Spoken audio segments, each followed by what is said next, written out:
Hello and welcome to my video. I am Mr. Stauffer and I teach as part of the science department here at Forreston High School. I'm going to go over some of the basics on the classes I teach, as well as some of the general expectations I usually have with students.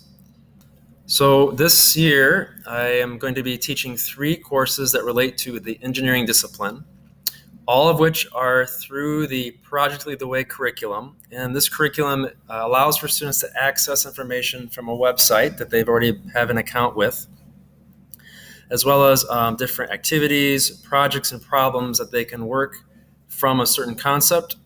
Now, because of the open-ended nature of this class, there is an opportunity that students may not succeed the first time with those projects. So what I say is if you fail, learn from that. And in fact, if you document well your steps for testing and design and revisions, if you keep track of that in a notebook that I provided for each student, that will help them to keep a good grade in the class, because it's showing me the thought process and the critical thinking that is required for a lot of these types of classes. More so for any career, these skills are important for students to foster now so that they can succeed well into the future. So the first class that I've been teaching now, this will be my 3rd year, was with Principles of Engineering. It's sort of a mixture of different things like simple machines, materials, manufacturing, as well as electronics and robotics. The Civil Engineering and Architecture class, this is the 2nd time I'm teaching this year, but it helps students look into principles of design, as well as what makes a building functional, as well as what is a safe structure and what things do civil engineers need to keep in mind to keep that structure safe. And then new this year is an aerospace engineering class. So in this class, students get to learn about the physics of flight and what makes aircraft fly, as well as having some challenges like building paper airplanes, which one can fly the farthest or can maneuver the way that the course requires.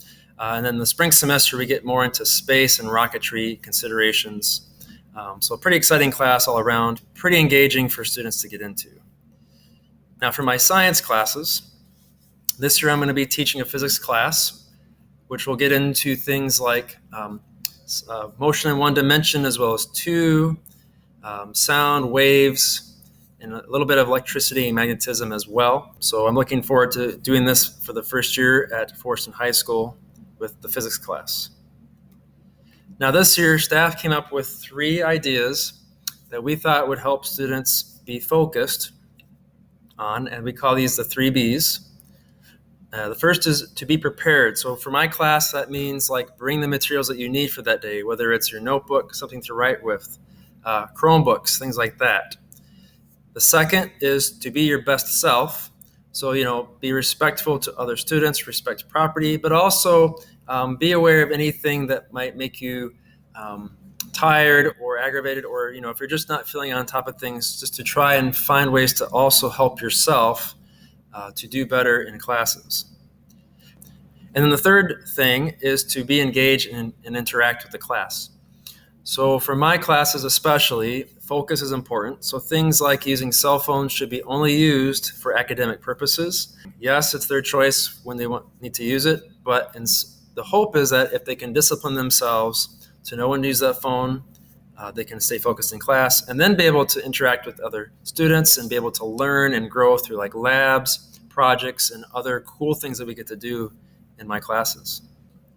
So ways now that you can help with your students' success this year is ask students what are they doing in their classes, including my awesome engineering and science classes, so that they not only feel like they have a place to share what they're doing, but also as ways to help them kind of keep accountable and remind them of the work that they're doing for the class, so that they can complete them on time and hopefully have a sense of ownership with that.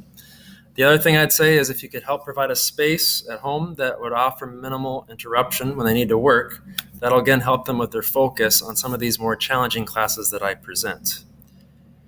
So with that, I'll conclude. But if you have any questions or concerns, feel free to email me at school. My address is jstauffer@fedistrict221.org. Thank you, and we hope the rest of your day goes well.